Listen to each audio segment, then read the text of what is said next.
Gram सभा बरडाड़ टोला भेड़िया पार से क्षेत्र पंचायत सदस्य बीडीसी प्रत्याशी जी हाँ कृष्ण मोहन साहनी को अपना बहुमूल्य वोट देकर भारी से भारी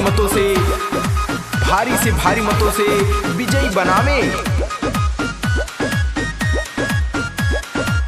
म्यूजिक बाय शैलेश कुमार। होई विकास नाही न मामा भूलई हा कृष्ण मोहन के अब की जीतई हा।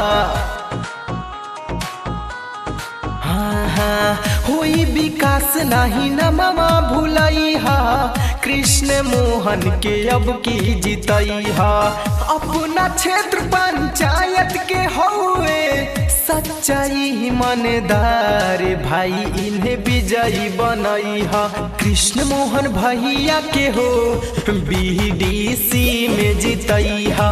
कृष्ण मोहन भैया के हो बीडीसी में जीतई हा। जी हाँ वादा नहीं विकास करेंगे, साथ देंगे तो काम करेंगे, यही कहना है कृष्ण मोहन साहनी जी का।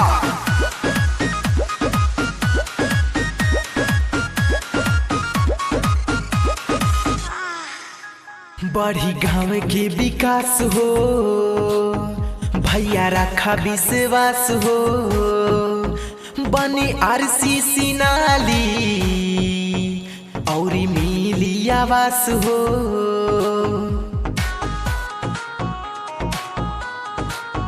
बड़ी गांव के विकास हो भैया रखा विश्वास हो। बनी आरसीसी नाली और मिली आवास हो। सरकारी योजना का मिलेगा लाभ नहीं करी हा वोटावा बेकार भाई इन्हें विजयी बनई हा। कृष्ण मोहन भैया के हो बीडीसी तू बनई हा। कृष्ण मोहन भैया के हो बीडीसी तू जीतई हा।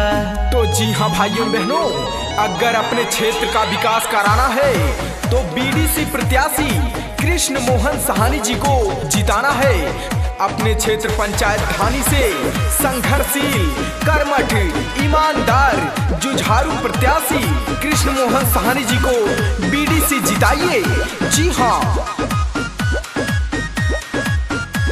Music by Shailesh Kumar.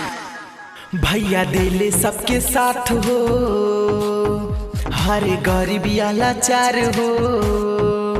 सुख दुख में संघरिया ई रहेले हर बार हो।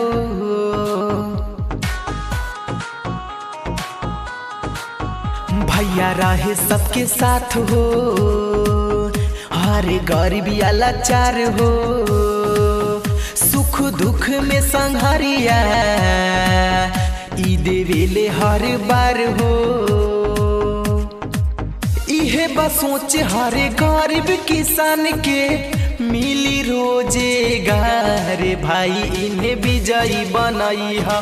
कृष्ण मोहन भैया के हो बीडीसी तू बनई हा। कृष्ण मोहन भैया के हो बीडीसी में जीतई हा।